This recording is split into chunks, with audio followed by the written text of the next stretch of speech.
Hello there. Today I thought I'd try something completely different, so I have here a bottle of Pinot de Charente.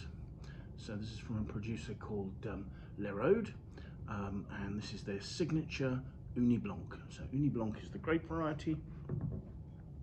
The Lheraud family, their history states they came to the Petite Champagne region of Cognac. So we're in Cognac, we're nothing to do with the Champagne region, we're in southwest France. It's one of the Cognac producing regions. Sometime in the 1800s, I've seen various dates, but yeah, sometime between 1800 and 1875, they came and settled in Petite Champagne.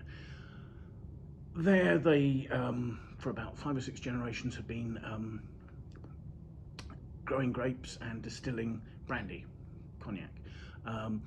They hadn't been selling it themselves, they'd been selling it to negociants. So it's not until 1970 when Guy and his wife Andrée start marketing their own spirits that the current family business is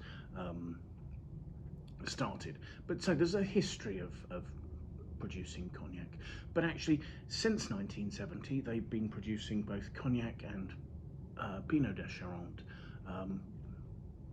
and have gained a really good reputation for producing high quality spirits and vin de liqueur. So what is Pinot de Charente? Pinot de Charente is it's a blend of spirit and grape must.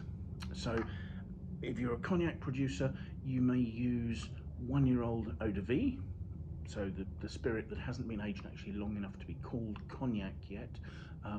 It can be older, you can use cognac, but one would assume generally you're using a cheaper spirit for doing this. But it has to be fresh grape must. You can't have grape must that has been stored. So pressed grapes and spirit are combined. The grape must has to have a sweetness of 170 grams per litre at least at the stage that you add the spirit to it. Now it may have fermented slightly beforehand, but not necessarily. You can just add the spirit to the grape must in the form of a mistel. The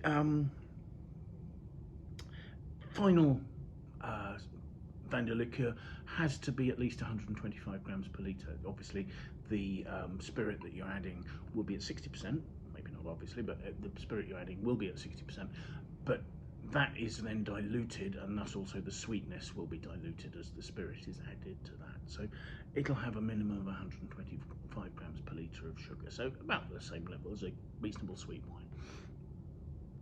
And this serves as quite a useful way for cognac producers to use up either vintages or batches within a vintage that aren't ideal for cognac. They might be that they're overripe and haven't got enough acidity, or they might be underripe and lack flavour. So they can then be used as the sweetening grape juice along with an eau de vie. So here we are. The family, as I say, set up their business their current business in 1970. They live at the Lheraud estate in Angeac.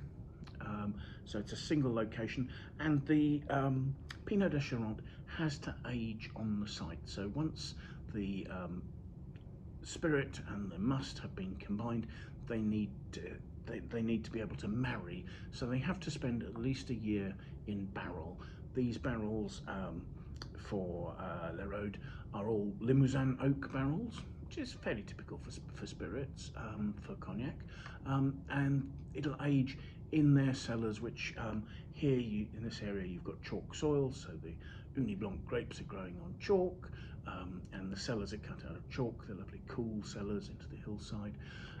So the spirit has to, the vin de liqueur has to spend at least a year for the spirit and the must to marry in barrel, and then at least another 6 months in bottle before it can be released. They can take longer, but I've not got any indication as to whether this does that or not. So let's have a look at it, shall we? And let's see what we've got here. I mean, there's a lovely, vibrant, sort of quite bronzed gold there. It's not a yellow gold really. It's almost got a sort of an amber note there. Swirling it, And it does seem to be clinging to the glass. Oh yes, it is, forming tears. The aromas are spirity. There are notes of spice. There are notes of citrus peel. Perhaps I'm being fanciful and thinking there are notes of orange, candied peel, perhaps burnt sugar. But yes, spirity notes with an overlying fruit character. So let's have a taste, shall we?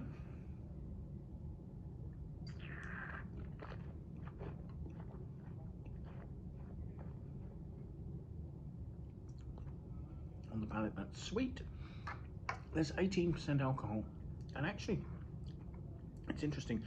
I mean, there's a little acidity. There's not a lot, but it seems to be the sharpness of the alcohol that's balancing the sweetness, and the alcohol's got a quite nice bite that's balancing the sweetness and the richness. There's a sort of a peachy mandarin orange sort of note, over which is sort of notes of candied peel, a little bit of caramel, burnt sugar, those sort of notes. The whole thing seems quite light-bodied for something this sweet. I guess if you're used to drinking botrytis sweet wines like I am, they will be richer than this. This is quite sort of fresh textured. It's not particularly heavy in the mouth, and yet there is that, you know, spirity bite that's slightly enhancing some gingery notes of sweet spice. I think there's a certain amount of oak influence coming through there in terms of the flavour, a little bit of sort of cedary notes and that sort of thing.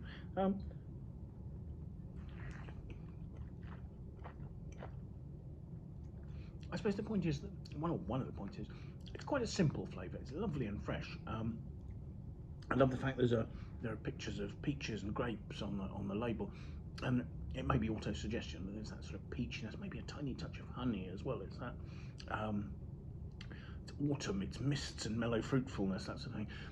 There's a lovely richness to it, but it's quite simple. It's not developing in the mouth particularly. There's a nice length to the flavour, but there's not a huge amount of development. Maybe a little bit of sort of vanilla marzipan note on the finish, but not a huge change. And I suppose not a sharp acidity to lift the finish either. But yes, a really lovely option if you're looking for something sweet to finish a meal with, or perhaps as an aperitif or that sort of thing. Would accompany cheeses or fruits, that sort of thing, beautifully. So yeah.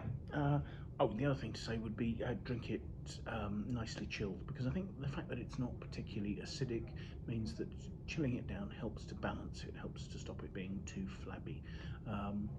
So yes, that was Lheraud's Pinot de Charente signature, made from Ugni Blanc. Thank you very much for joining us. I hope you found that an interesting video. Do please sign up and follow us on YouTube. Do like, share, and do please leave your comments as well. It's great to see so many people telling us what they think of the wines. So whatever you do please make some time in the near future to come and join us again for another tasting. Goodbye.